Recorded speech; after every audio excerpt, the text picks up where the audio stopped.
All right. And now from like the nicest studio that any guest of the CITIUS MAG podcast has ever joined, I've got KATELYN TUOHY, who is I see. I don't even know if these numbers are correct because at some point you lose track. It's like I've got 11-time All-American, NCAA champ, individually indoors in both the 3K, the 5K, outdoors in the 5K, NCAA record holder. Like you've probably lost track of like all of these results, KATELYN, but it's an honor to chat with you. You've got some news. Let the people watching and listening get it directly from you. What's the big news? Yeah, well, first off, thanks for having me. But yeah, I guess it is some pretty big news. I decided to forego my eligibility and turn pro. So I'll be running for Adidas. Oh, wrong side. I'll be running for Adidas, and yeah, I'm really excited. So what went into this decision and what are you looking forward to the most? Yeah, a lot went into it. Yeah, I kind of started the conversation started last year, in the spring, and it was kind of like up in the air, like, should I do cross, should I not? And then like I was like, I have to do cross. Like I have to.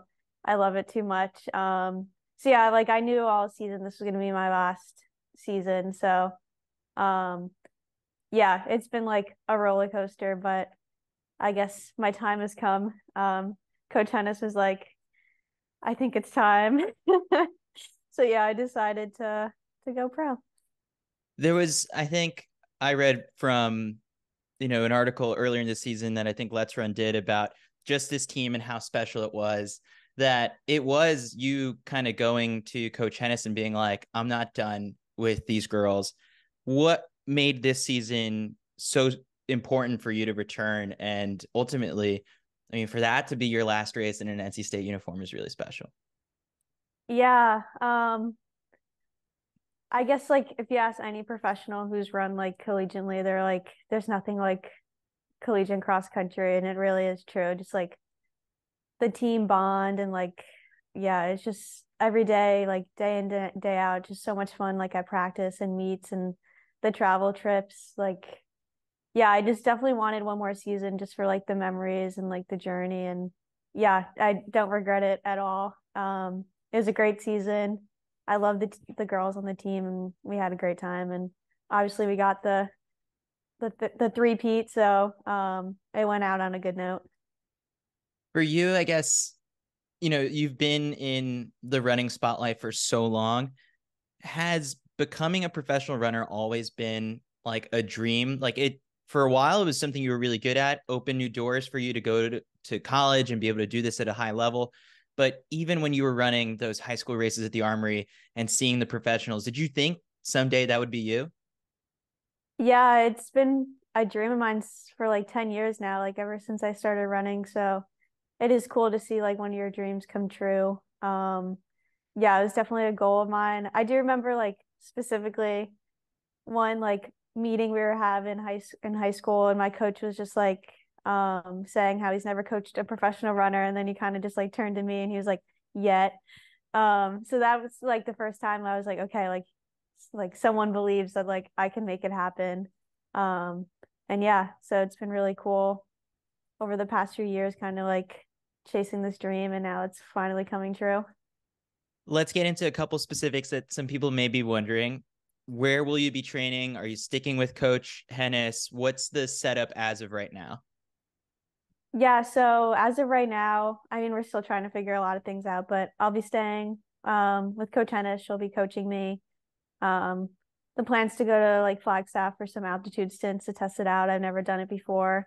So, um, yeah, I'm really excited. Yeah, I've never done altitude, but I think it would be great. I'll go out there and stay with Ellie and Hannah probably. So it'll be cool to stay with them. They'll show me the ropes, take me under their wing, and yeah, the plan is to stay here.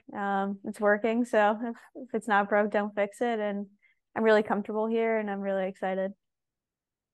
People might be wondering what we heard, I guess, at the NCAA press conference. You're the businesswoman of the team. You're finishing up this business degree. Where are you at with schooling? I guess it's almost over, right? Yeah, I have my last exam next week. and then that'll be it. I'll be graduating and I'll be an official businesswoman. You'll be able to help Ray Flynn out with any sort of little hiccups or whatever there might be along the way when it comes to appearance fees, meet entries, whatever it might be. You've got the degree for it. Oh yeah, for sure. I have the credentials. um, so now does it feel a little weird that instead of having to focus on running so many of these regular season races, and then, it's on to like ACC conference championships, and then, for cross, there was regionals, outdoors, there's regionals, and then NCAA championships, you get to choose like what races you can do and you want to participate in. And for you, I guess a lot of this vision is towards like the Olympic trials and hopefully the Olympics. So, as you take this step to becoming a professional, do you see yourself as the type that is more selective with, the races? You'll see me a couple times, but when you do, they'll be great. Or do you get a lot out of racing a bunch? Yeah, it's a good question. I do think doing like a lot of races where like I'll be like doing like a lot of 1500s is like really good for me to like work on speed and like just like tactically. But yeah, I do think I'd like to be like pretty selective because in college you do have to race a lot and it can be a lot with all the travel and school. So I'm really excited to kind of just like set a goal and like actually be able to like really buy in and like train and not have to worry about a bunch of like outside like stress kind of weighing me down. Do you see yourself, I guess, like in this first professional season, focusing more on like, I mean, the 5K seems to be like your baby right now, but you do dip into the 1500. Like, where are you at with these events in terms of which one you like the best and where you want to put most of, your chips towards? Yeah, I think I'd like to focus on like the 5K. But yeah, I'll definitely run a few 1500s to kind of help me out with my kick and like strategy, which is always fun. It's kind of cool to be in the mix with like different types of races. It's exciting. So yeah, but I think I'll definitely focus on the 5K for outdoor. So the last time I guess a lot of people saw you compete was obviously at the NCAA cross country championships, but they didn't get to hear a whole lot from you because Yeah. you got sick the day before and it kind of seeped into and affected you on race day. So now, first off, how are you feeling? I'm feeling a lot better. Yeah. So, but I guess people may have been wondering why you weren't at BU this past weekend in the 3K or 5K. I'm guessing it lingered for a little bit and you just didn't feel race sharp. So now that we kind of do turn towards indoor season, I guess let's, you know, with whatever you're most comfortable sharing, let's dive into those days in Charlottesville. We saw you at the press conference. It was great. And Coach Henes was saying, some awesome things about your fitness all throughout the season. And then you get sick that night. Like, what happened? Yeah, so I started feeling pretty sick the day we left, so I guess Thursday.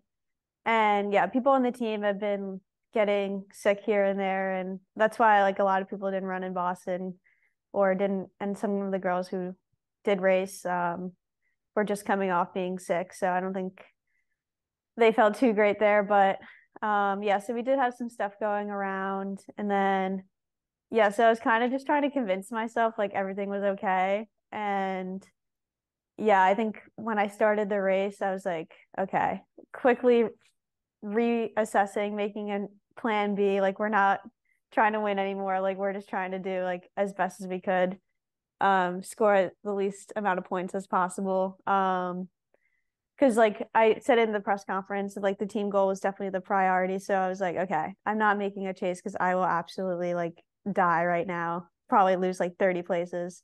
So yeah, I definitely had to reassess my plan right away.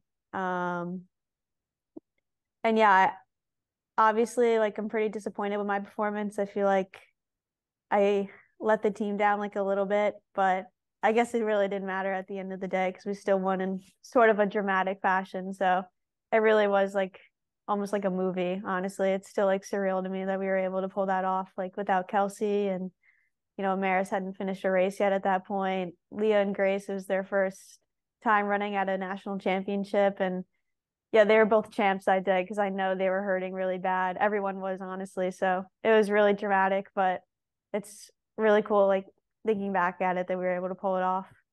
It really was something like that a movie could be made out of. And Yeah. I don't want to like assume, but in those kind of closing stages, there was a point where you were 11th and then you moved up to sixth and ultimately crossed the finish line in fifth.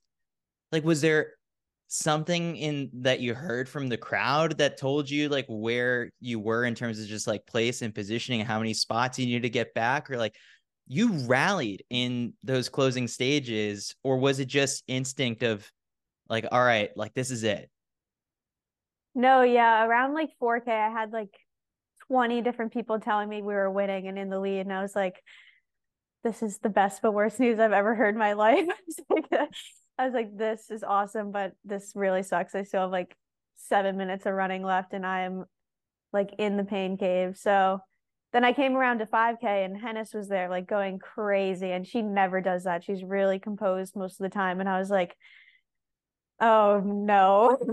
I was like, I know it's really close. Like, I need to rally here. So, yeah, I don't really remember much of what happened that last K, but I remember I like got to the bottom of the hill right before the finish, and I was just like, okay, I know I have like 50 people within like probably 10 seconds behind me right now. I was like, I need to be at the front of this bubble because like every point counts. So, yeah, that's what was going through my head, and then finished and yeah, I found out we won and I was just like so like overwhelmed. It was awesome. It's very obvious that one of your favorite parts about being at NC State was the team and competing with the other women around you. How much do you think that in your time at NC State that has been a big part of just the success that you've had, that you feed off of them in practice, or you see, what some other runners like Ellie have gone on to do as professionals? For you, I guess, like how big of a component was the team at NC State? Oh, it's definitely a huge component for me. Like I love training with my teammates and we just have like a ton of fun. And I think that's why like we've been so successful is just because we have a great time with each other. And yeah, it definitely like brings out the best in us.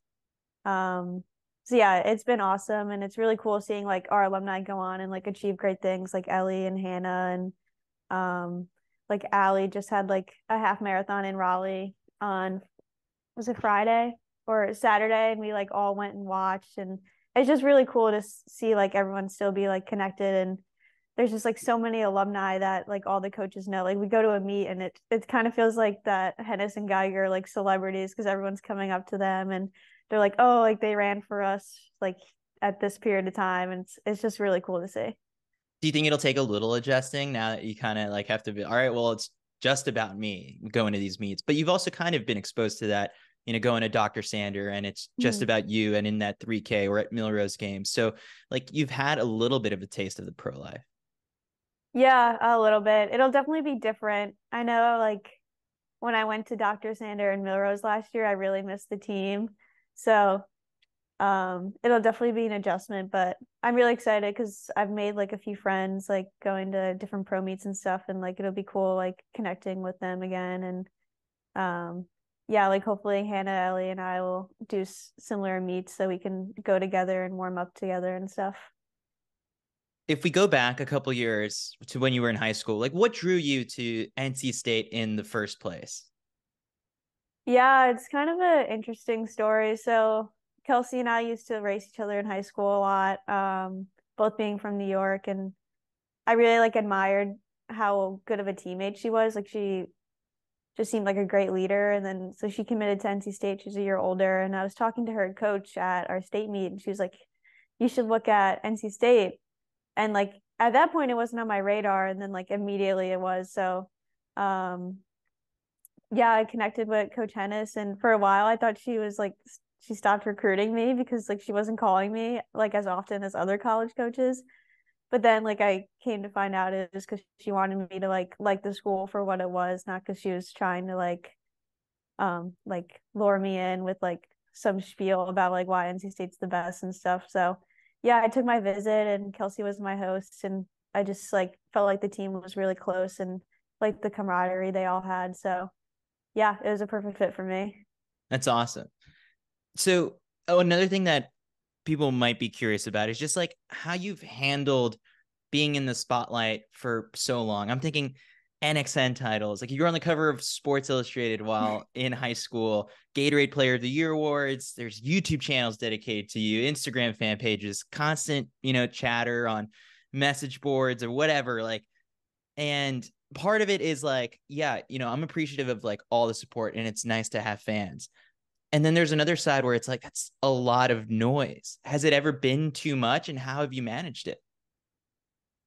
Yeah, high school was was quite a bit. I think my parents and I are still like a little scarred from kind of like the attention I got because it kind of just happened really fast and I was so young and it was kind of like the start of like I guess like running social media and stuff and it kind of felt like I was in the spotlight a lot.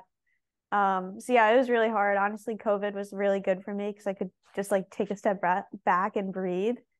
And then like coming here was great because I felt kind of like I didn't have to do anything I didn't want to do. Like I was kind of like sheltered with my circle with the team and yeah, so being here kind of alleviated a lot of that pressure, but there was a hot moment there where it was like really hard in high school.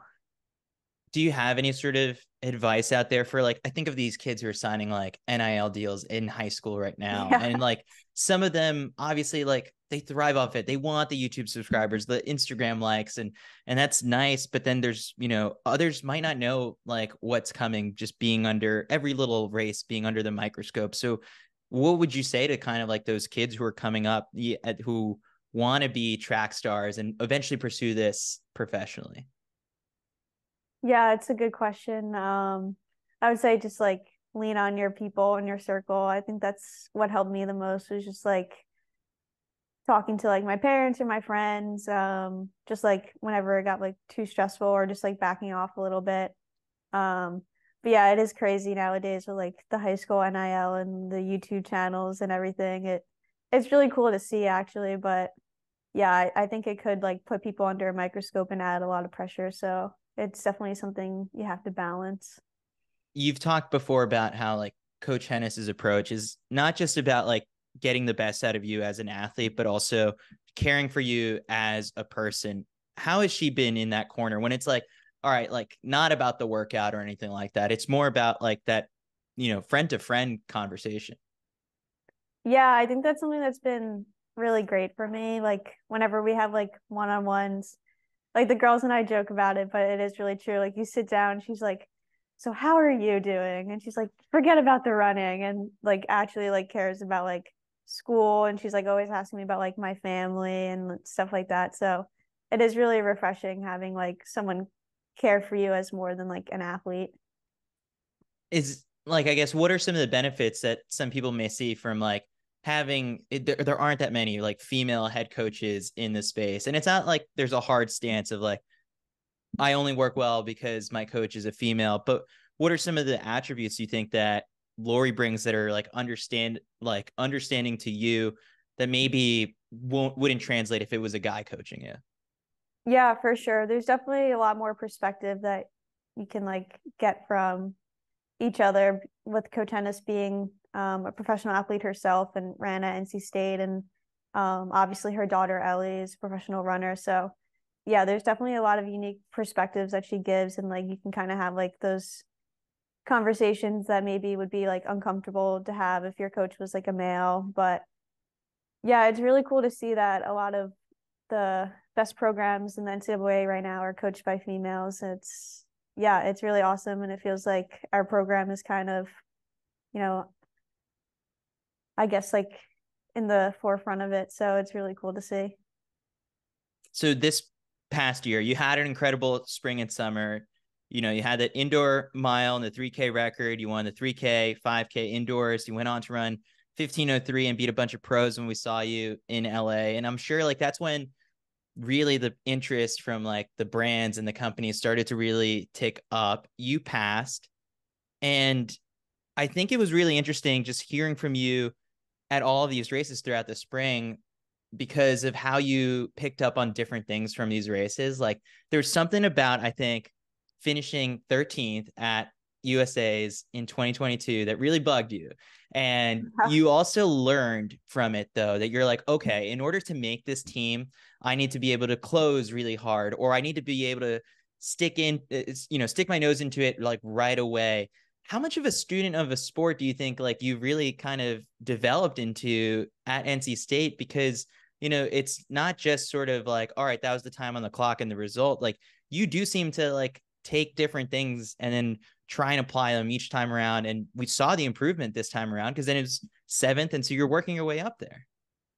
Yeah, I think my time here has been very like formative for me because in high school I'd just like go to the front and try to like hammer, and that's how I would race. And then like coming to school, it was something we really tried to work on just like for like a long-term approach, because when you get to like USA's or like hopefully eventually making like world teams or Olympic teams, like you need to have different like tools in your toolbox, as like Coach Geiger always says. So like, sometimes a prelim will go out really slow and you need to kick, or someone will make like a surge in the middle. So I think it's been really good for me to try to like race with different tactics to like learn what works for me and to give myself confidence for like during these big meets of like different things happen, I know how to respond well.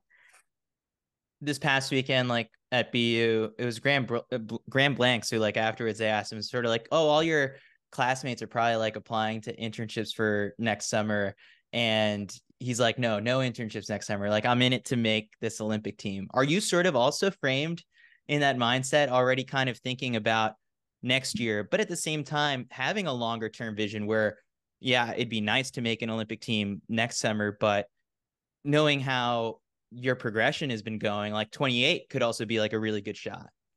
Yeah, for sure. I definitely set like some long-term goals that I kind of keep in the back of my head, and some obviously like shorter term ones, like this year being an Olympic year, like wanting to do well at the trials. But yeah, I think it's good to set like those long-term goals so you're not like super hyper focused on what's like happening like right now in the present time, because like if something pops up like an injury or something, it's like, okay, like I have plans to run well in like 2028, like I can't do anything stupid now that's going to affect that. So yeah, trying to balance both I think's been good for me.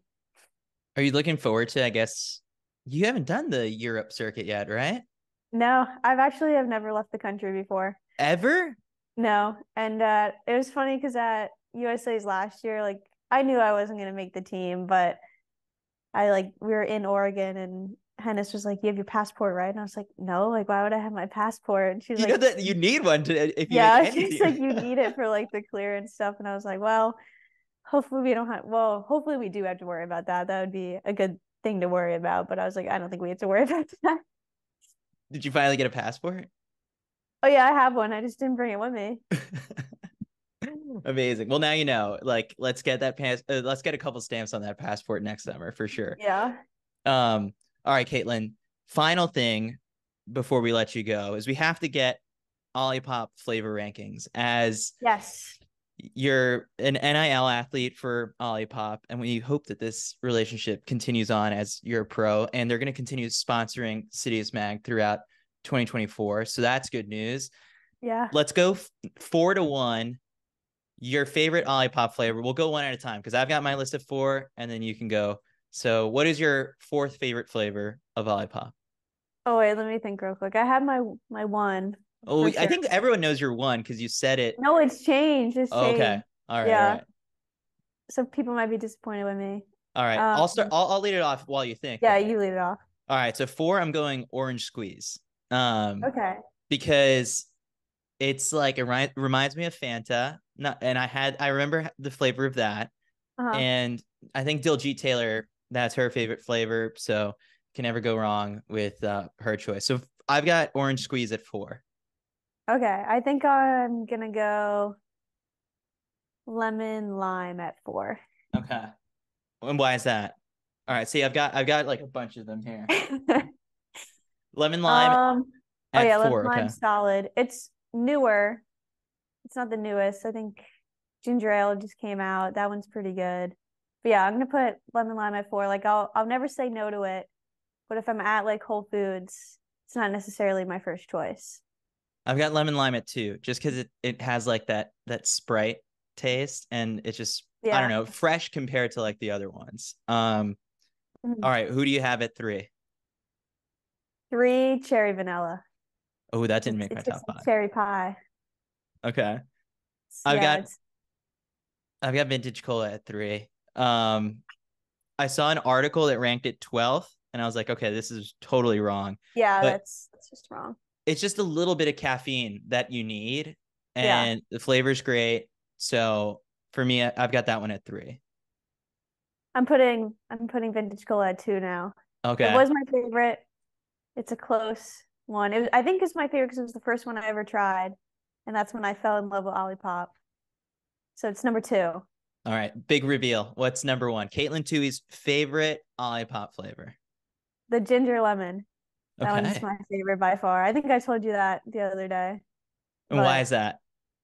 I don't know. My friend Nadia was like, "Have you ever tried this one?" I was like, "No," because I usually don't like ginger. And then I tried it, and I was like, "Wow, this is really good." So whenever I go to Whole Foods or Target, I always grab one. And like, this isn't just like a sponsorship thing. Like, this is actually true. Well, they'll keep sponsoring you, and the funniest thing is that like we have that promo code, and most people just get it at Whole Foods, and they think that we get a percent like a cut Yeah. of like every Olipop flavor. I was like, no, that doesn't. You have to order it online using CITIUS 20. We need a KATELYN code as well. You have one, don't you? No, I don't have one. Oh, Should all I right. should try to get one though. Definitely. All That'd be right, cool. Caitlin. Well, there's tons more deals in your future now that you're a professional athlete. Congratulations on turning pro. And I'm sure we'll see you this indoor season. Hopefully Milrose games. You seem to have, or any race at the Armory is always a special one when you hit the track there. Yeah, for sure. I like having the home field advantage.